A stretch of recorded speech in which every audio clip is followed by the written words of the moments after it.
Don Coleman.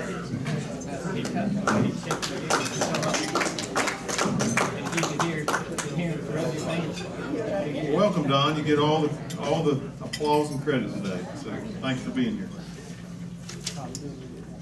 Okay, any guests of Rotarians on the right side? Charles. President Dave, we're delighted to have a distinguished former member and currently a distinguished banker, Scott Anderson, visiting with us.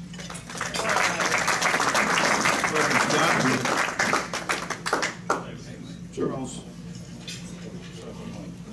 President David, I'm really pleased to have today, after that string of boys I've been bringing in, granddaughter, Paula Hancock. She's a really swell neighbor too. Helps the neighborhood. How about down the center? Any guests down the center? Okay, how about left side?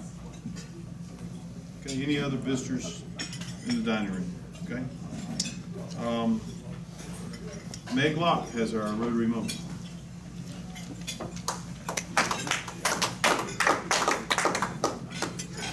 Afternoon, everyone. So glad to be here today. On a sadder note, we had a passing of a former member, Hal Huffman. His funeral was on Monday. He had been in declining health, and if y'all keep his family and all in your thoughts and prayers. On a lighter note, birthdays this week that we are happy to celebrate are Bill Peckman on the 18th, Tom Richards on the 20th, and Robert Locke on the 23rd. How fun is that, you know, that you get to do that and it happened to work out that way. I have one joke and then we'll get on with our program. The past, the present, and the future walked into a bar. It was tense.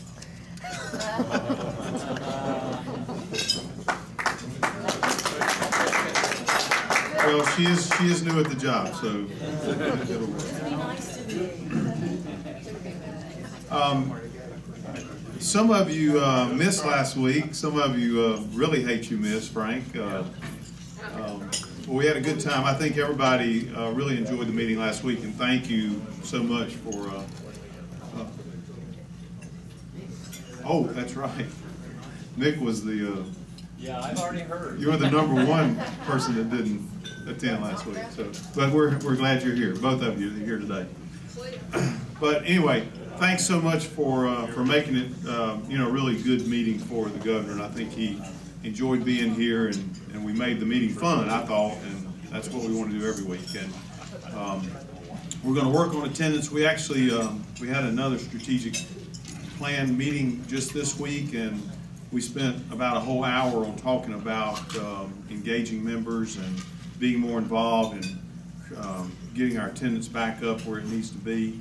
So just know that you're missed when you're not here, and plan on being here. We meet pretty much every Thursday, same time, same place. There'll be some meetings that will be in different places. There'll be some holidays, but it's pretty regular. So you should have it on your calendar. How many people have got it on your calendar? Automatic. Okay, that's good. Of course, we'll probably preach it to the choir. How many of you got it on your phone where it rings and tells you it's time to get ready to go? Okay. Some of you don't know that your phones will do that, but they actually will do that. So just plan on it, and if somebody says I need to meet Thursday, you tell them, well, how about let's make it Friday, or let's push it to 2 o'clock. So let's just plan on being here every week, and you'll get a lot out of it besides great programs. The membership committee will be, speaking of, the membership committee will be meeting today right after this meeting, and they'll be back sort of in that corner over there, I think close to the desserts if they're still left. So anybody that's on the membership committee, or if you were last year and still want to be, if you haven't been contacted, right after the meeting is the first meeting of the year. Alan Huffman has an announcement. I'd like to start my announcement by asking some of the senior members, how many of you remember when 2 hydrogen bombs were dropped on North Carolina? You're not supposed to know about it because for 50 years it was top secret. But in 1961, U.S. Air Force plane disintegrated over Goldsboro, North Carolina, tried to land at Seymour Johnson but did not make it. 2 bombs were dropped Fortunately, it didn't go off. The Historical Association in Newton was having a program on Sunday at 2 o'clock in the 1924 courthouse, and the young man, young at that time, he's now in his 80s, who was in charge of the investigation post-accident, is going to be the speaker at that program. 2 o'clock Sunday in Newton. It's an exhibit about the Cold War. Okay, any other announcements? All right, well, Mark Stephen will introduce the program.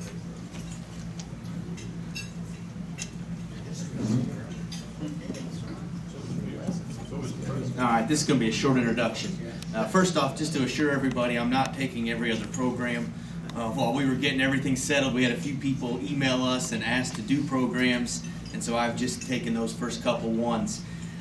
I've known Bill for about 20 minutes now, so I don't have a whole lot to impart on you other than what is written here. So with that, I am going to introduce Bill Kent with Cyber Kids Robotics and leave him with all the time to teach us some neat stuff about robots. Thank you. I'm going to make my way over to this side of the room where I've got all my buddies. I don't actually have to do the program. These guys do it for me. Like he said, my name is Bill Kent, and I'm the Vice President of Development for Cyber Kids Robotics. And Cyber Kids Robotics has been in business for over 12 years.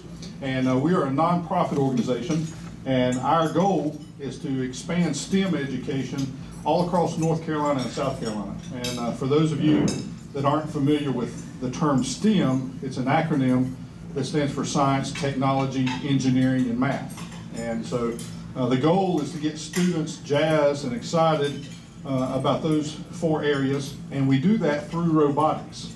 I brought 2 of our robots with me, and today I'm just going to give you an overview of what we do, how we do it, and what we're doing in the Catawba County, Hickory area. Cyber Kids Robotics currently works with over 3,800 students in 16 school systems. And we don't only work with school systems, but we work with private schools, 4-H clubs, Boy Scouts, Girl Scouts, YMCAs, public library systems, things like that.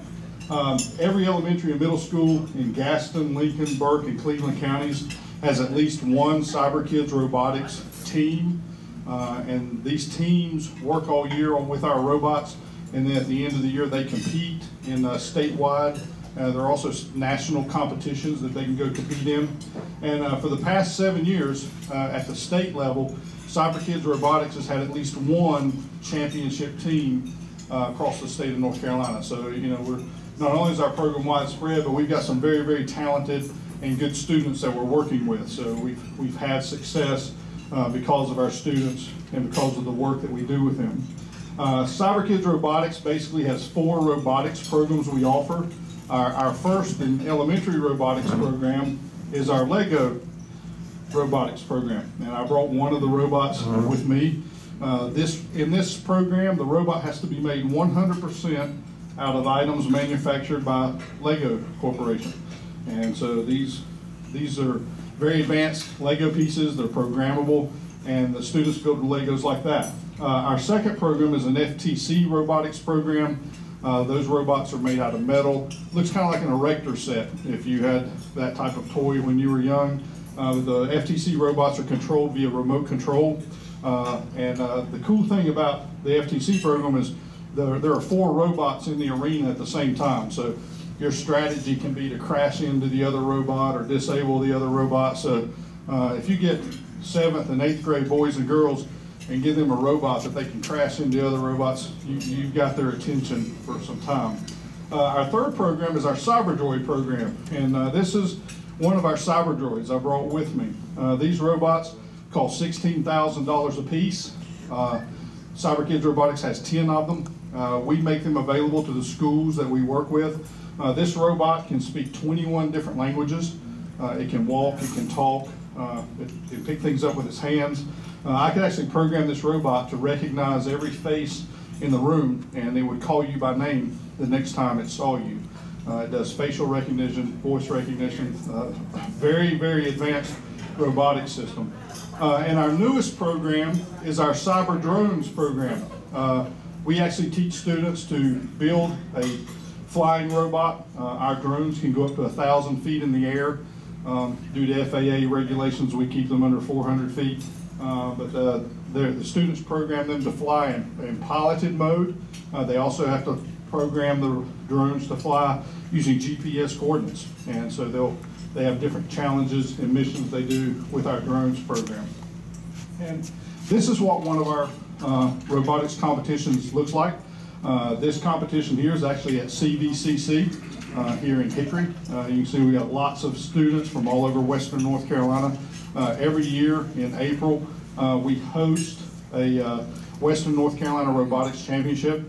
For the past 2 years, that event has been hosted at Lenoir-Rhyne University. This was from 3 years ago. We outgrew the complex there at CVCC. Fire Marshal made us move to a bigger place, and so we're now at Lenoir-Rhyne University, scheduled for April 18th this year, I believe. But all the top robotics teams from Western North Carolina, all the school systems will come on that Saturday. So if you hear of RoboFest or the Western North Carolina Championship in April, come out, admission's free. You'll get to see some pretty exciting stuff. This is what a robotics team looks like. I wanted to show you this picture so you can see that it's not just boys. Girls do very, very well in our robotics program, and we try to encourage more and more girls to get involved and to display their STEM skills as well. This is the team from Catawba Heights Elementary School in Gaston County. They have been in 7 different competitions over the past 5 years, and they've won either first, second, or third place every year.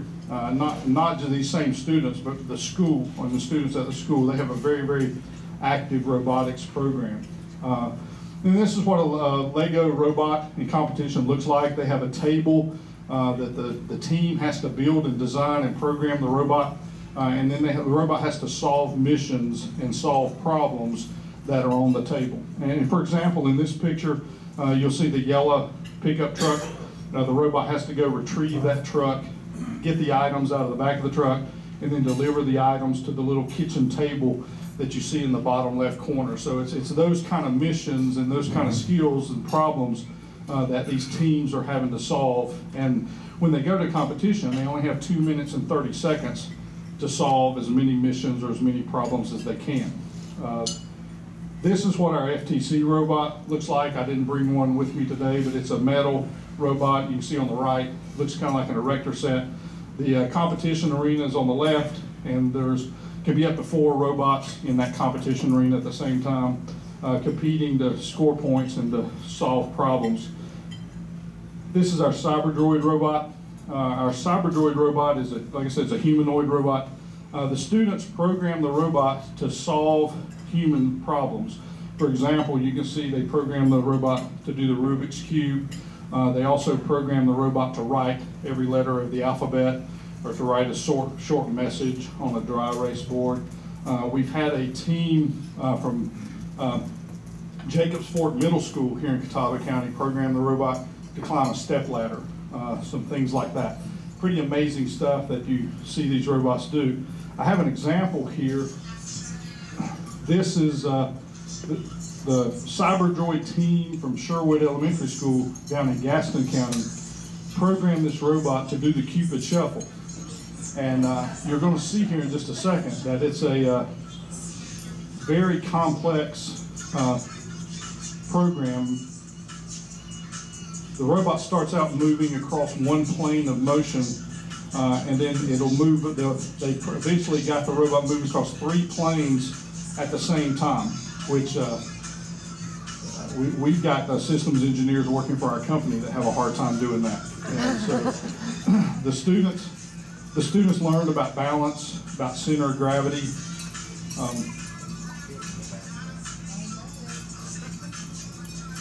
The other thing you have to realize is the music that's coming out of the robot.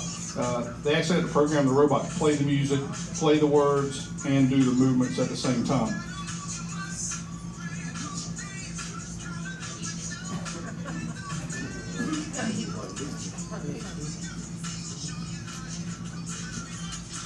Also, as you see the robot moving, the music asks you to move to the left and to the right.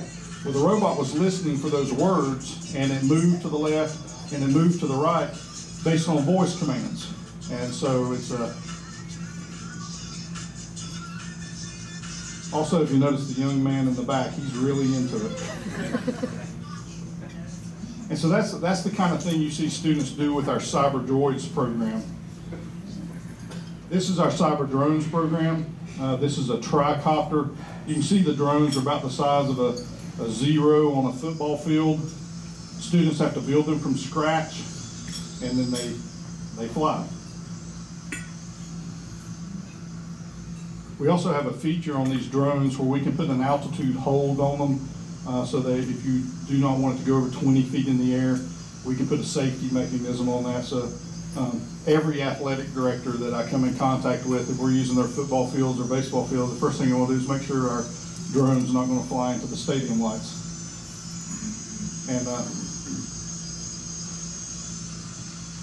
you can see here, this is it's actually flying in piloted mode now, but they can program it to use GPS coordinates and move around a football field. One of the things we'll do is if we were just recently down at Cherryville High School, and we went on Google Maps and zoomed in on their football field and got the GPS coordinates of the four corners of the football field, and the students were able to program the drone to fly to the 20-yard line, the 40-yard line, different places on the football field using the exact GPS coordinates of the football field at Cherryville High School. And so the other thing that we do with the drones program is that if there's a drones team in your area, they have to identify a business to partner with them during the drone competition. And the drone team has to interview that business and come up with a drone application that will benefit that business. So for example, High Brighton High School in Caldwell County this past year partnered with a sawmill. And when they told me they were going to partner with a sawmill, I thought, okay, this is going to be interesting. And the reason they partnered with a sawmill is because one of the girls that was on the drone team, her uncle owned the sawmill, so that was an easy connection. They interviewed him about his business, they talked to him about his business operation, and they found out that the biggest problem he has when he sends his lumberjack crew out to cut 100 acres of land is he doesn't know how much is left. Of course, they're telling him, we got 3 weeks left, when in reality they probably have a week and a half or 2 weeks left, and it's always a fudge factor put into it, as he said. So the team programmed the drone to go out to this 100-acre tract of land. They used the coordinates from the county tax office, and they programmed the drone to fly the 100-acre tract of land with a video camera on top of it. And the sawmill operator could tell within 1/10 of an acre how much timber was left. And because they did it in late October, he could also tell how much of it was hardwood, how much of it was softwood, because I guess the leaves were off of the hardwood trees. And you thought Christmas had come early when he saw this application and he saw how it could benefit his business. And so now he's in the process of incorporating drone technology into his sawmill in the videos. And so that's the kind of things that we do with these teams. And when they go to competition, the team from High Brighton had to do a 5-minute oral presentation on their business application. And so they won the championship in Western North Carolina last year with this sawmill business application. I had a team down in Gaston County from Forest View High School that selected an orthodontist as their business partner. And so again, I thought, wow, I can't wait to see what this application is going to be. And so they interviewed the orthodontist and came up with the application that all of his patients needed rubber bands on a regular basis. And so they were going to program the drone to deliver rubber bands from the orthodontist office to the houses of the students that needed rubber bands for their braces. They also had a joint application where apparently orthodontist patients have retainers that break and crack and need repair all the time. And so the drone was going to be able to go and pick up retainers that need to be repaired, take them back to the orthodontist office, repair the retainer, and then take it back home. And so they came in second place with that application of using drone technology for an orthodontist office. And so those are the kind of things that we do. And the reason I mention that to you is we also have a program called Adopt a Robot. We encourage businesses to partner with us. Like I say, we're a nonprofit organization. We need businesses working with us so that we want students to see what you do in your business. We want students to see technology, robotics being used in the office place, in the business area. And so we encourage businesses and civic organizations and individuals to partner with us to put these robots in the hands of students so they can see. We like to refer to it as our homegrown engineers program. We're looking to educate students right here in Catawba County. Also, you know, we need financial support for this program, but we also need mentors and volunteers. When we go out to a school, we'll have 14 practice sessions. The practice sessions last for an hour and a half. And so we like to have mentors and volunteers from the local business community to come to those practice sessions to work with those students. You do not have to know anything about robotics. You do not have to know anything about computer systems. We need people that know problem solving. And as in today's business climate, if you're here, then you know about problem solving. And so that's what we're trying to teach these students. And so where our mentors and volunteers come in is they partner with our coach that's teaching the technical skills. We're looking for people to help them learn to problem solve, critical thinking, you know, get outside the box using the skills that we're teaching them. And so we also want businesses, if your business has robotics or electronics or anything involved as part of your business, we like to take these teams on field trips and let them see what's going on behind the doors of that aluminum building that they pass every day.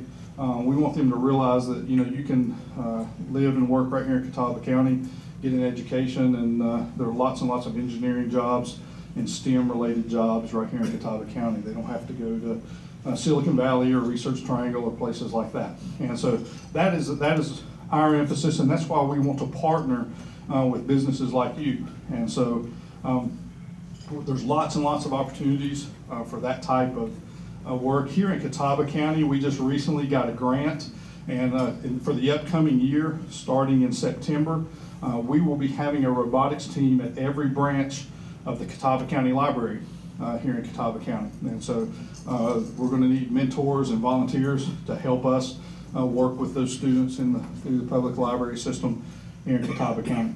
And so that is kind of our show, and that is what we do. I'd like to open up for questions if you have any for me or our program. Yes, sir. What does it cost to adopt a robot on the high school level? Okay, the question was, what does it cost to adopt a robot? It really depends on which system you're working with. To adopt a team using this robot, a team of 8 students for a whole year is $2,200. That's 31 hours of instruction. That's the $16,000 robot. That's the instructor. That's everything. To do a Lego robotics team of 8 students for a whole year is right at $1,000. And that provides a summer camp, 21 hours of on-site instruction, the equipment, the instructor, everything for a whole school year. And so it's you know, when you look at what they get for the dollars, it's very affordable, very reasonable. Being a nonprofit organization, most of our funding comes from grants. We do have business sponsors. For example, Huntersville Presbyterian Hospital sponsors all the elementary and middle schools in the Lake Norman area. CPI Securities sponsors all the teams down around Lake Wiley in that area. And so we have different businesses that sponsor our teams and basically adopt a robot. If you join our Adopt a Robot program, you can select what school you want. You know, we've had lots of business people that say, my grandchildren go to XYZ elementary school, I want to put a robotics program in there. So if you adopt a robot, it'll stay in that area that you pick. Yes, sir. I probably missed you saying how long you've been doing this, but have you had enough time to track what students are doing after they leave high school and what they're doing and where they go to work? We've been doing this for 12 years, so the answer to that would be yes, we've had enough time. The problem is with public information disclosures, we don't have access to that data. I mean, so once I work with a student in the 8th grade at a middle school and they go to high school, I don't have a way due to privacy issues to track what they do, and where they go to school. So I wish we did. That would be a great bit of information, but they won't let us have access to that information when we're working with the public schools. Yes? Do you have an aesthetic component? As in What something looks like? from robotics? Yeah. Yeah, what we do is we give the students a prototype. And so they start out with a prototype, and then they design their own robot from that prototype. And all of our prototypes, so we basically get our prototypes from the championship teams, and so they use those robots and then they design them from scratch using our prototypes. Now, if you're doing the Droid program, doesn't have a mechanical or electrical component to it. The other programs do have, where they have to build and wire, and especially the FTC program, they learn to strip wire. They learn that if you put the positive to the negative and the negative to the positive, you're not going to get a good result, things like that. So that is part of the program. Yes, sir? Since the robot is a big expense, what happens to the robot when you get through the class? We keep them. Cool. All the robotics, and one of the cool things about our program is this robot that I have here, this Lego robot, this is actually now obsolete. Lego just came out with a brand new generation of robot. So if you were a school that was using our old robotic system, we took it back and you got the brand new system without having to upgrade, without having to invest dollars in robotics equipment. We find schools are having a hard enough time paying teachers and paying for things, and so we own and we possess the equipment. We just kind of lease it out on a annual basis to the teams and the schools. Yes, sir. Just professionally speaking, how long do you think it will take for robotic technology to move kind of the way that computers did? The computers went business applications to the PC very quickly, and now they're in smartphones and everything. Right. I just wondering how long it would be before people other than businesses could reasonably expect to purchase a robot to do things like mow my garden for one. But My professional opinion is I think it's going to happen within the next 7 to 8 years. Affordable? Beg your pardon? Affordable? Yes. Yeah, I've got, in my house, for example, we have a robot that vacuums the floors. Last year we bought a robot that washes the windows, and so we have a little robotic window washer at our house that does that. And so there's the technology's there.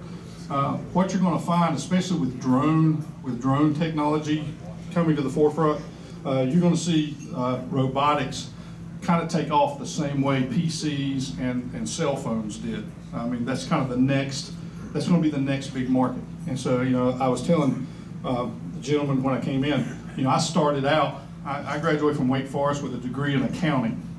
And so, but fortunately, I minored in computer science, and it was about the time that IBM came out with the first PC and Apple came out with the first computer.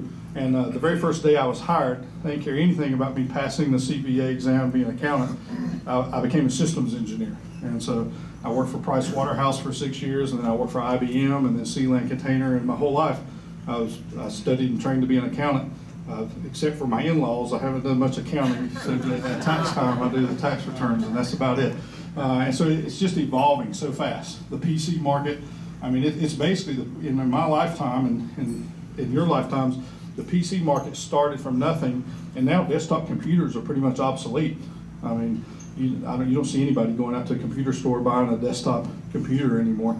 It's laptops and iPads and things like that. Same thing's going to happen with cell phones. I mean, your cell phone that you have in your pocket used to be the little flip phone thing. Now it's gone to the smartphone, and then pretty soon that's going to go away, and it's going to be wearable. All your phones will be something wearable. It would be a watch or glasses or something like that. That's going to happen within the next 2 or 3 years. And robotics is going the same way. And so one of the key things about our program is these students that we're working with are going to have the knowledge they need to take advantage of that industry when it does get here. Yes, sir. What is the power source of the drone, and what is the range that those machines have? The power source of the drone is just rechargeable batteries. Our rechargeable battery packs for the drone that you saw there will fly for about 6 hours. We get about 6 hours worth of fly time out of them, and the distance is dependent on the Wi-Fi network you're connected to. So, for example, in Lenore, Google has put a Wi-Fi system all over downtown Lenore. So I've taken one of our drones and I can fly it for 4 or 5 miles around the city of Lenoir. Once I get outside the Wi-Fi range, then it's going to come down, or it actually has a feature where when it starts losing Wi-Fi signal, it comes home. It's a come home feature. It comes back to where it started from, so you don't lose the drone, or it doesn't land in Lake Hickory. What's the status of Amazon using drones to deliver my order? Okay, I get asked that question at every Rotary and Kiwanis club I do.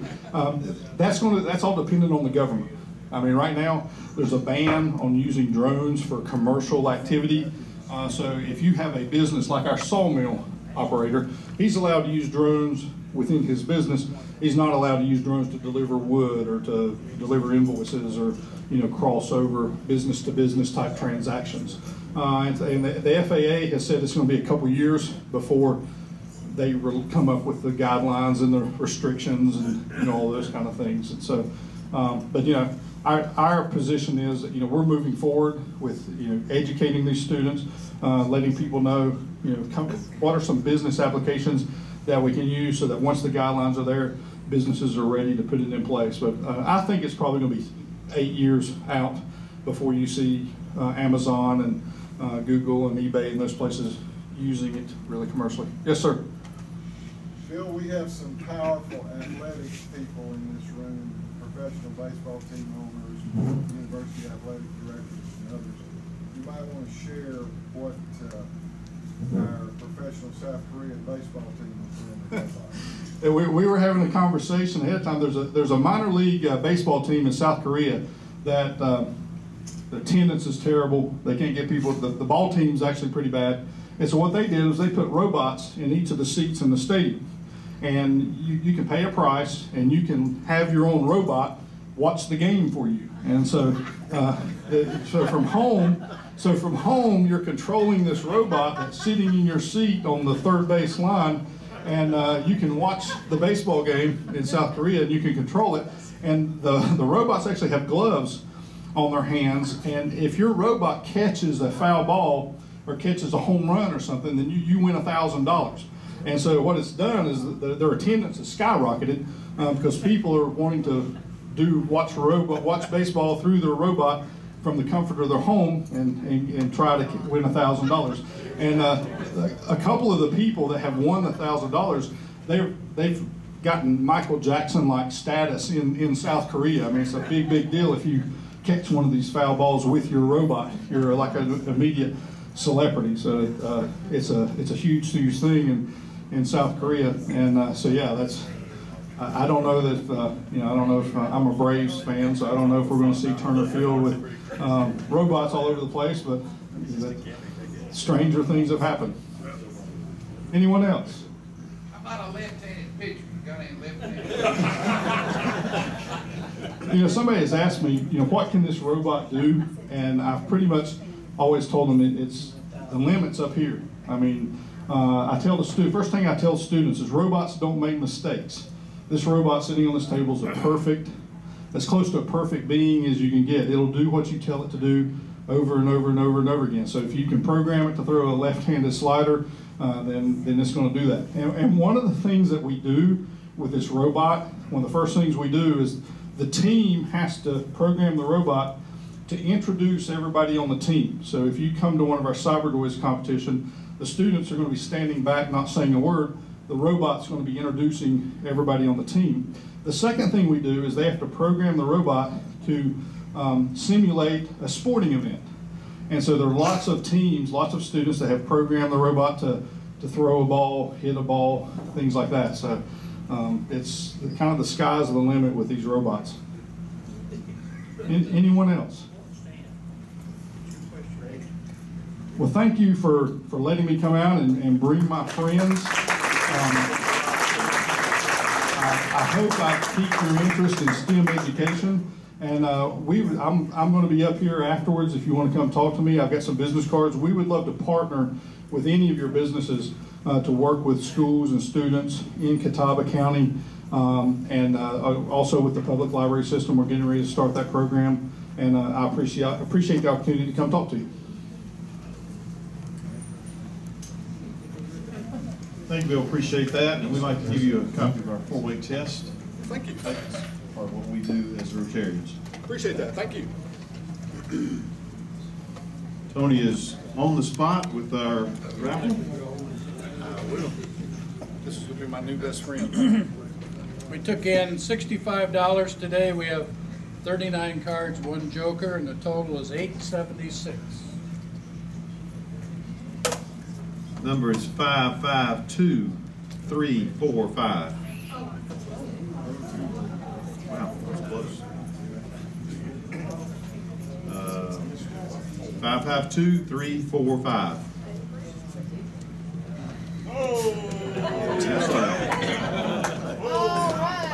You only bought 1 ticket. I was asleep.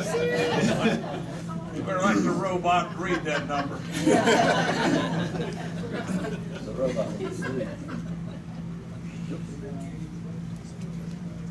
All right. Eight of spades. Another ticket.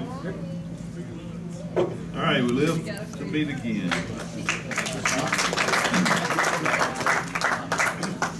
I thought for a minute that was Don Coleman's number, and he left, and we have to tell him he missed, kind of like Mick last week. So Mick, if you didn't see, if you don't know how much fun we made of you, you can check it online. We did film it last week, and Like I don't get that enough at city council. so that is one way to make up if you do miss. We have those online and in other online meetings, and there are a lot of other clubs to make up too. So hopefully we'll do that. Remember the your coins in the cart buckets. Scott, great to see you. Glad to be here. Hollis, sure is nice seeing you. I'll see you next door later.